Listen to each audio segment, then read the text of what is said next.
The 5th century BC is regarded as the golden age of the city-state Athens. At this time also tragedy was at its height in Athenian society. In this era, 32 tragedies of 3 playwrights have survived. We have seen the first playwright, Aeschylus, in the foregoing video.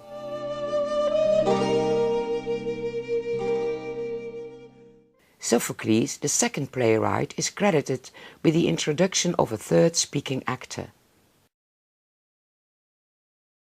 For centuries, the 3 actors became the formal convention. The actors could still play more than one character, distinguishing between them with masks. This change favored the interaction between actors and thus brought tragedy closer to a modern notion of dramatic plot. Sophocles is also credited for inventing scene painting by using painted panels or pinakes, similar to modern flats. A century later it might have looked like this.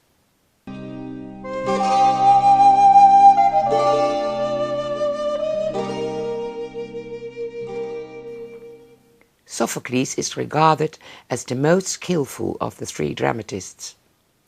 His play, Oedipus Rex, or King Oedipus, is often called the most perfect Greek tragedy, although, by exception, he did not win the city of Dionysia with this play.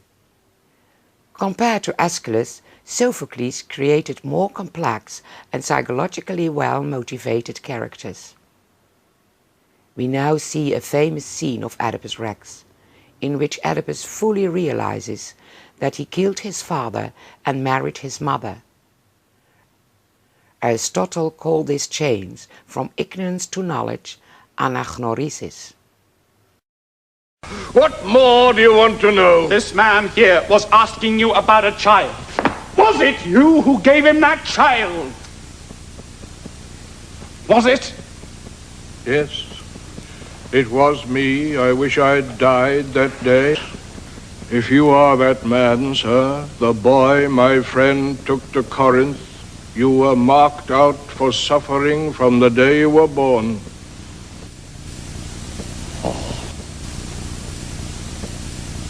All of it. I know it all now. Nothing left to find. It all came true. Every single word. Let the night come.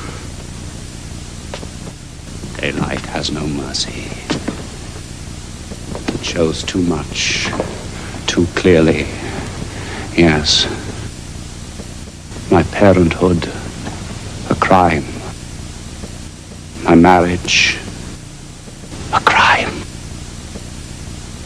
And that murder committed on my own father.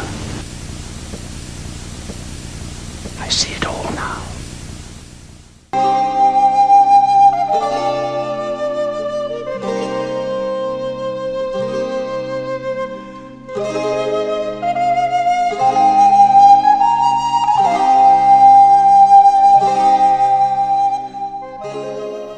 Euripides was the last playwright in the 5th century BC from whom 18 complete tragedies have survived.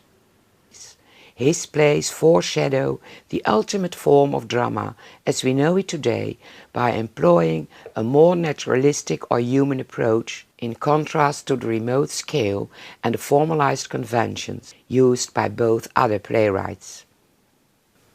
That in his days his plays were not highly appreciated might, among other things, be a consequence of the calling in question by his characters of the sense of justice of the gods, and by showing strong, intelligent women characters.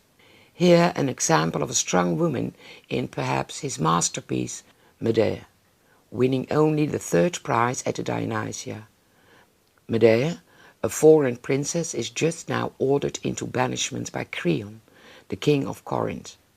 She has to leave behind an adulterous husband, Jason, who wants to marry the daughter of the king. Corinth is not well ruled, the city where even a woman, Even a foreigner suffers unjustly the rods of power, is not well ruled. What haven, what sanctuary? Where will you wander?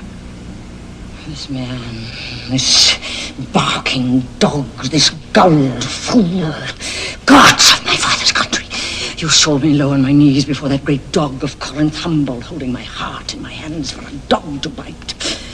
Break this dog's teeth!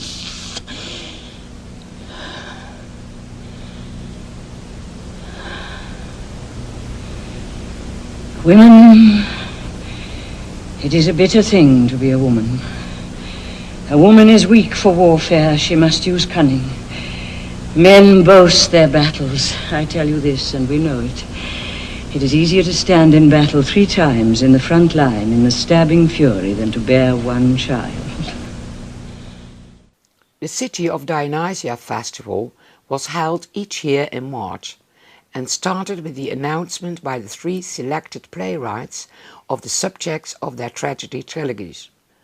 Another day, a grand procession or Pompe was held, in which citizens, men, women and children, alien residents and representatives from Athenian colonies marched through Athens, carrying the wooden statue of Dionysus from outside the city to the temple of the theatre of Dionysus on the southern slope of the Acropolis. The procession ended in the evening with a revel.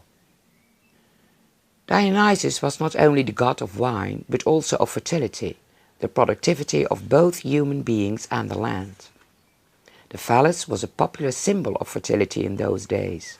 Therefore, wooden or bronze phalli were carried in the procession, and a cart pulled a much larger phallus. A similar custom can still be seen in Japan.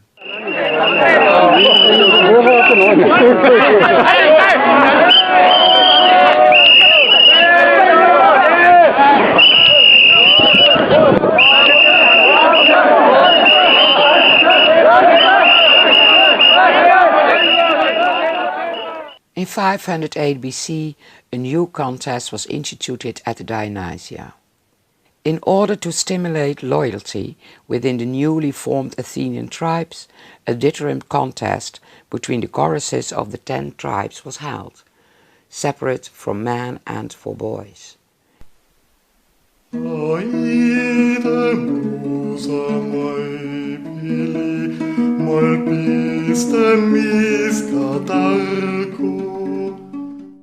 The singing performances were musically accompanied by instruments like lyres and sitters.